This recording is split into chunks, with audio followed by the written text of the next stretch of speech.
يا أيها الذين آمنوا إن من أزواجكم وأولادكم عدوا لكم فاحذروهم. آمنت بالله صدق الله العلي العظيم وصدق رسوله النبي الأمين الكريم ونحن على ذلك من الشاهدين والشاكرين والحمد لله رب العالمين. رسول برکت کے خاطر اپنے آقا علیہ الصلوۃ والسلام کی بارگاہ میں جی لگا کر کمال اہمیت و محبت کے ساتھ رکھتے درود و سلام پیش فرمائیں. اللهم صل على سيدنا شفيعنا حبيبنا مولانا محمد وعلى آله وصحبه وسلم. صلاة وسلام عليك سيدي يا نور الله، صلاة وسلام عليك يا حبيب الله صلى الله عليه وسلم. گرامی بعد اللہ تعالیٰ نے قرآن کریم کے اندر ارشاد فرمایا، اے ایمان والو، تمہاری کچھ بیویاں اور تمہاری کچھ اولاد تمہارے دشمن ہیں، لہذا تم ان سے ڈرتے رہو. اللہ اکبر. بیوی بچے دشمن ہو جائیں، آخر اس کی وجہ کیا ہے؟ ہاں، قیامت کے دن ایک خاتون رب تبارک و تعالیٰ کی بارگاہ میں اپنے بچے کے ساتھ حاضر ہوگی اور بارگاہ رب العزت میں عرض کرے گی کہ مولا، یہ شخص میرا خادم تھا، اس نے مجھے نیک باتوں کی تلقین ہی نہیں کی،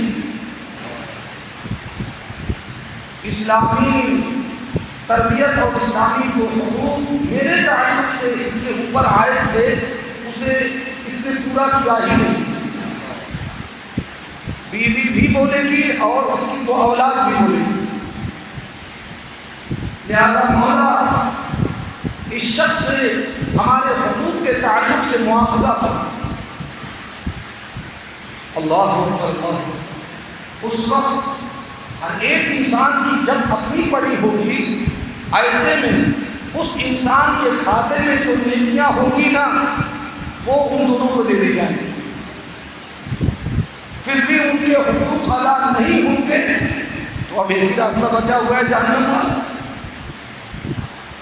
اس لیے اولاد کے جو حقوق والدین کے اوپر عائد ہوتے ہیں انہیں پورے کیے جائیں، تب تو خیریت ہے.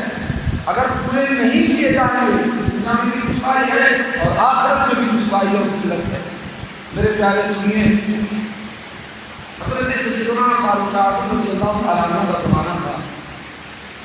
آپ کے زمانے میں ایک باپ آپ کی بارگاہ میں حاضر آیا اور اپنی اولاد کے تعلق سے، بیٹے کے تعلق سے شکایت کرنے لگا. کہا، حضور والا، فلاں میرا لڑکا ہے، میرے حقوق ادا نہیں کرتا، میرے پاس میں قوت نہیں ہے، وہ میری خدمت نہیں کرتا، کھانے کے سامان نہیں لاتا، کپڑے نہیں پہناتا، جسمانی جو خدمت مقصود ہوتی ہے وہ نہیں کرتا. اے امیر المؤمنین، آپ ہمارے اپنے تعلق سے میرے اس لڑکے سے مواخذہ کریں، باز پوچھ کریں. حضرت امیر المؤمنین اس شخص کے اس بچے کو بلائیں اور پوچھیں گے کہ کیا تم نے وبالوالدین احسانا والی آیت کریمہ نہیں پڑھی ہے کہ اپنے والدین کے ساتھ بھلائی کرو؟ تم کیوں اپنے والدین کے حقوق کو ادا نہیں کرتے؟ حضرت امیر المؤمنین اس شخص کو زجر و توبیخ کیے جا رہے ہوں گے اور وہ کیے جا رہے ہیں اور وہ سن رہا تھا. اس کے بعد اس نے کہا، اے امیر المؤمنین، بلا شبہ والد کے حقوق اولاد کے اوپر عائد ہوتے ہیں، یہ بات صحیح ہے، لیکن یہ بتائیے کہ اولاد کے بھی کچھ حقوق والد کے اوپر عائد ہوتے ہیں یا نہیں؟ تو اس وقت امیر المؤمنین نے کہا، ہاں، اولاد کے بھی حقوق عائد ہوتے ہیں. پوچھا کہ کتنے حقوق عائد ہوتے ہیں؟ آپ نے فرمایا، حق الولد علی الوالد ثلاثۃ اشیاء، والد کے اوپر اولاد کے 3 حقوق عائد ہوتے ہیں. بچے نے کہا، بتائیے پہلا حق کون سا ہے؟ تو حضرت امیر المؤمنین نے فرمایا یہ کہ بچہ پیدا ہو تو اس کا اسلامی نام رکھا جائے. کیا کیا جائے؟ اسلامی نام رکھا جائے. پھر پوچھا دوسرا حق. کہا دوسرا حق یہ ہے کہ جب اس شعور کو پہنچ جائے تو اسے زیور نگین سے آراستہ کیا جائے. پوچھا تیسرا حق. آپ نے فرمایا کہ جب وہ سن بلوغ کو پہنچ جائے تو اسلامی رسم و رواج کے مطابق اس کی شادی کر دی جائے. اب بچے نے کہا حضور والا میرے والد کی جانب آپ مخاطب ہو جائے اور پوچھیے کہ کیا انہوں نے ان 3 حقوق میں سے کوئی ایک حق بھی میرا ادا کیا ہے؟ حضرت امیر المؤمنین متوجہ ہوئے اور پوچھتے ہیں اے شخص بتا تم نے اس کا کیا نام رکھا؟ تو ایسا نام رکھا تھا جس کا معنی ہوتا ہے چمگادو. استغفر اللہ. جیسے ہی امیر المؤمنین نے نام کے تعلق سے سنا فوراً ناراض ہوئے اور اس شخص کو خوب زیادہ اپنے سے توبیخ کی اور کہا تم نے خود ہی غلطیاں کی ہیں اور آج آ کر کے شکایت کر رہے ہو. چلو یہاں سے ہو جاؤ. اللہ معلوم یہ ہوا کہ اگر اولاد کی اسلامی تربیت نہ کی گئی تو لوگوں کے سامنے رسوا ہونا پڑتا ہے, ذلیل ہونا پڑتا ہے. اور آخرت میں وہی جو میں نے ابھی بتایا ہے اولاد کھڑی ہو جائے گی, اس کو آپ کچھ نہیں کر سکتے. یہ دعائیں نہیں دے سکتے کہ تم میری اولاد ہو, میں نے تجھے کھلایا پلایا, ذرا کچھ خیال کرو, کچھ نہیں بول سکتے. وہاں تو سب کی اپنی اپنی پڑی ہوگی. اس لیے اولاد کی تربیت سے منہ نہیں چرانا چاہیے. آج ہم دیکھتے ہیں کہ لوگ دنیاوی تعلیم کے پیچھے, بچوں کی دنیاوی تعلیم کے پیچھے خوب محنتیں کرتے ہیں.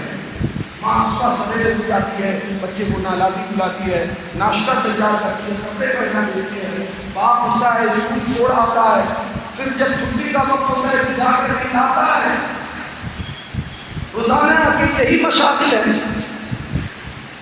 اور اس پوری تعلیم کے پیچھے والدین کا صرف یہی مقصد ہوتا ہے کہ میری اولاد دنیا کے بڑے بڑے عہدوں پر فائز ہو جائے, ڈھیر سارے پیسے جمع کر لے. اس کی اسلامی تربیت نہیں کرتی, اسے یہ نہیں سکھاتی کہ اللہ تبارک و تعالیٰ اور حضور اکرم صلی اللہ علیہ وسلم کے فرمودات کیا ہیں, بڑوں کا ادب نہیں سکھاتی. نتیجہ یہ نکلتا ہے کہ وہ اولاد مکمل طور پر اسلامی قدروں سے دور ہو جاتی ہے اور اپنے لیے طرح طرح کے زحمت کے سامان کر لیتی ہے. میرے پیارے, اس تعلیم کا کوئی فائدہ نہیں کہ جس سے انسان خود بھی فائدہ نہ اٹھا سکے اور معاشرے کو فائدہ نہ مل سکے. تعلیم وہ بہتر ہے کہ انسان خود بھی فائدہ اٹھاوے اور پورا معاشرہ اس تعلیم سے فائدہ اٹھاوے. اور ایسی تعلیم علم دین ہے, دین کی تعلیم. میں دنیاوی تعلیم کا مخالف نہیں ہوں, بلا شبہ آپ دنیاوی تعلیم بھی دیں اپنے بچوں کو اور بچیوں کو, لیکن اس کے ساتھ ساتھ دینی تعلیم بھی سکھاویں. ورنہ تو وہ اولاد آنکھوں کا نور ثابت نہیں ہوگی, قلب کا سرور ثابت نہیں ہوگی, بلکہ زحمت کا سامان ہو جائے گی. عزیزان اللہ, رب تبارک و تعالیٰ ہم سب کو اپنی اولاد کی اسلامی تربیت کرنے کی توفیق عطا فرمائے. آمین. کلیم علیہ الصلوۃ والتسلیم. استغفر اللہ من کل ذنب واتوب الیہ. لا الہ الا اللہ محمد رسول اللہ وما علیہ الا البلاغ المبین. السلام علیکم ورحمۃ اللہ وبرکاتہ.